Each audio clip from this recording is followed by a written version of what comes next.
Aujourd'hui, je vais te parler des 3 choses qui ont changé ma vie pour toujours. Numéro 1, l'entrée dans la red pill. Déjà, étant petit, je me posais déjà pas mal de questions. Pourquoi on doit aller à l'école? Pourquoi on doit avoir un métier? Pourquoi on doit travailler, etc. C'est des questions quand on est petit qu'on se pose déjà, tu vois. Je questionnais déjà ce mode de vie-là. Puis petit à petit, en grandissant, je me suis prêté au jeu. Je suis allé au lycée, j'ai commencé à taffer à l'école, machin, je suis allé en prépa, et puis on m'a dit qu'on me verrait bien en école de commerce, du coup j'y suis allé. Je me suis dit qu'il fallait que je sois cadre, qu'il fallait que voilà, j'ai des thunes, un poste bien rémunéré. Donc je me suis dit, vas-y, go être cadre. Donc là, je fais ma prépa, je réussis mes concours, je vais en école de commerce. Bim, école de commerce, je commence, période Covid, et j'enchaîne les soirées de septembre à décembre. Et je ne bosse absolument pas. Arrivé en décembre, je commence à me dire, qu'est-ce que je suis en train de foutre? Qu'est-ce que je suis en train de foutre de ma life? C'est pas moi en fait, c'est pas moi, c'est pas mon mode de vie, c'est pas le mode de vie que je veux avoir. Ça me ressemble pas. Je passais mes journées à rien foutre, à boire de l'alcool, à aller en soirée. En fait, c'était pas du tout le mode de vie que je voulais avoir. À ce moment-là, j'étais perdu, j'étais plus sûr de rien, je savais même pas qu'est-ce que je voulais faire réellement. Je savais pas si je voulais aller dans le marketing, dans la finance, dans la supply chain, je savais même pas en fait. J'étais complètement perdu. Et je pensais à mon futur en entreprise et je me disais, mais c'est vraiment ça que je veux faire. Je veux vraiment être en entreprise et travailler 40 heures semaine.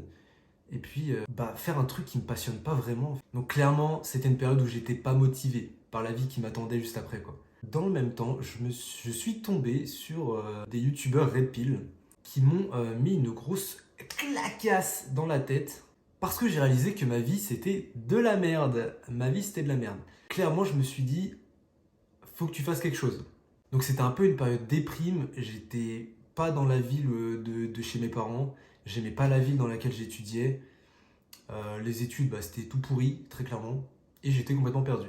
Et en fait, je me suis rendu compte que tout ce que je faisais là, en fait, ça n'avait aucun sens. J'étais là parce que c'était bien vu, entre guillemets, parce qu'il fallait faire des études, parce que et ma famille ou des gens m'avaient dit que fallait faire ça pour avoir un beau métier plus tard, avoir une bonne vie, une belle vie. Sauf que en fait, moi, ça n'avait pas de sens pour moi, c'était pas vraiment ça qui m'animait dans la vie. Donc en fait, la Red Pill, elle m'a fait réaliser ça, elle m'a fait réaliser que j'étais pas en train de vivre. J'étais plutôt en mode pilote automatique, tu vois, j'étais pas vraiment en train de vivre. J'étais pas en train d'évoluer, j'étais en train de niquer ma santé, tu vois. Et une fois que tu tombes dans la Red Pill, en fait, tu peux plus en sortir. C'est-à-dire qu'une fois que tu vois le monde dans lequel on vit et que tu adoptes en fait la mentalité, le mindset Red Pill, tu peux pas trop faire marche arrière en fait. Et donc ça nous amène justement à la deuxième chose qui a changé ma vie, et c'est le fait d'être heureux maintenant. Donc on va reprendre l'histoire où on l'a laissé, et du coup j'étais pas bien en école de commerce, et j'ai décidé de quitter tout simplement l'école de commerce. J'ai décidé d'arrêter, et je me suis retrouvé de retour dans ma ville, ma bonne petite ville que j'aime, et j'ai senti une espèce de libération, j'ai senti une espèce... Genre comme si je sortais de prison. J'avais vraiment l'impression que je sortais de prison, et je me suis dit, mais waouh, ça fait du putain de bien en fait. Ça fait du putain de bien. Et à ce moment-là, j'ai pensé à une chose. J'avais plus d'avenir, hein. J'ai quitté l'école, j'avais pas de taf. Je suis arrivé. Et la première chose que je me suis dit, c'était, tu sais quoi? Viens, on va kiffer la vie. C'était en été, il faisait beau. C'était l'été, je me suis dit, tu sais quoi? Là, en fait, je vais juste vivre. Juste kiffer ma vie, en fait. Je sors d'une période de merde où je sortais plus, je faisais, clairement, j'étais AFK. Et là, je me dis, vas-y, tu sais quoi? Go faire un truc. Go juste vivre. Et c'est ce que j'ai fait. J'ai commencé à mettre en place des bonnes habitudes dès le matin. J'ai commencé la méditation, j'ai pris vraiment au sérieux le sport, la musculation, pareil, tout ce qui est nutrition. Et je commençais également à m'intéresser à la santé mentale. J'ai clairement vécu l'un de mes meilleurs étés, l'un des meilleurs étés de ma vie. Tout simplement, c'était juste incroyable. C'était la première fois réellement que je commençais à mettre en place des routines. C'était vraiment mes premières expériences avec les routines. C'était pas parfait, très clairement. Au début, j'avais toujours les petites addictions. Enfin, j'aime pas dire addiction, mais j'avais toujours les petits trucs de merde que tous les mecs expérimentent, c'est-à-dire jeux vidéo, fapping et tout ça. Mais en fait, ça avait pratiquement disparu. Tout avait diminué, en fait. Et en fait, je me suis rendu compte que, en fait, tout était lié. Je me suis rendu compte que en fait, ton état d'esprit et les routines et la manière dont tu es dont tu es heureux à l'instant T, c'est ça qui définit justement si ces addictions vont se manifester. En fait, c'est des symptômes. C'est des symptômes en fait de ton état d'esprit, de comment tu es heureux, de ta santé mentale en fait, tout simplement. Quand j'étais en prépa, en fait, je me disais que la vie allait être incroyable quand justement j'allais avoir ma voiture, quand j'allais avoir mon poste, quand j'allais avoir ma maison, tu vois, en gros, j'allais être heureux plus tard, tu vois. Et en fait, j'ai réalisé que non, en fait, on doit être heureux maintenant. Il suffit de pas grand-chose, en fait, pour être heureux. Vraiment, il suffit vraiment de pas grand-chose. Toutes ces habitudes m'ont permis d'accomplir des choses que je n'aurais jamais pensé, m'ont permis d'évoluer. Évoluer physiquement, mentalement. Ça nous amène à la troisième chose qui vraiment a changé ma vie, que j'ai réalisé, c'est qu'en fait, on peut faire n'importe quoi, on n'a aucune limite. Je suis passé de jeune adulte en mauvaise santé, je bouffais de la merde.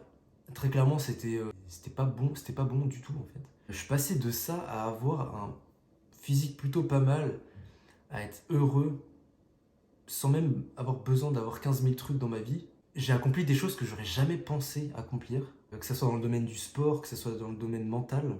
Et en fait, quand tu regardes tout ça, quand tu prends du recul, tu te rends compte qu'en fait, si ton esprit il est en phase avec toi-même, si ton esprit ne te bloque pas, en fait, tu peux accomplir n'importe quoi. En fait, on est des machines, on n'a aucune fucking limite. On n'a aucune limite. Tant que dans ton esprit, t'es focus, t'es à fond dedans, en fait, on n'a aucune limite. Encore aujourd'hui, je le vois. Le problème avec l'esprit, c'est que parfois, la plupart du temps, on expérimente des croyances limitantes. Il y a pas mal de fois où j'avais des croyances limitantes, où je me disais que j'allais pas arriver, que j'allais pas y arriver, que ça allait être nul si je faisais ceci ou si je faisais cela, que ça allait pas marcher, que ça allait être trop dur. Et en fait, c'est ces pensées-là qui font qu'en fait, on fait rien, qu'on n'agit pas et qu'on n'évolue pas, en fait, tout simplement. Et en fait, quand tu vires ces pensées de merde, bah, tu te rends compte qu'en fait, tu avances à vitesse grand V, hein, comme on dit. Tu avances à une vitesse de malade et bah, tu atteins un niveau qu'en fait, tu n'aurais jamais pensé atteindre, quoi, très clairement. C'est très difficile, mais ouais, il faut essayer de pas les écouter, il faut essayer de les mettre de côté, ces pensées-là, ou il faut essayer justement de les ignorer. Parce que c'est un peu ces pensées-là qui nous freinent, qui nous limitent, en fait. C'est vraiment que nos croyances limitantes qui nous limitent dans la vie, en fait, tout simplement. Avec ces trois choses, je vois plus du tout la vie de la même façon.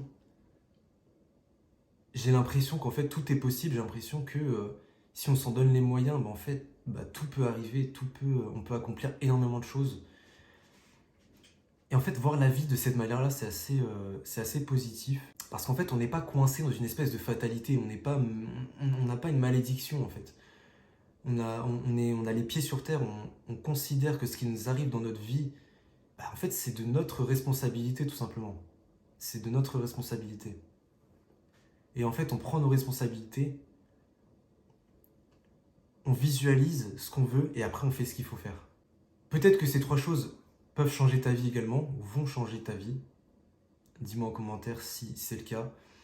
Si la vidéo t'a plu, n'hésite pas à liker, commenter, partager et on se retrouve pour une prochaine vidéo. Ciao!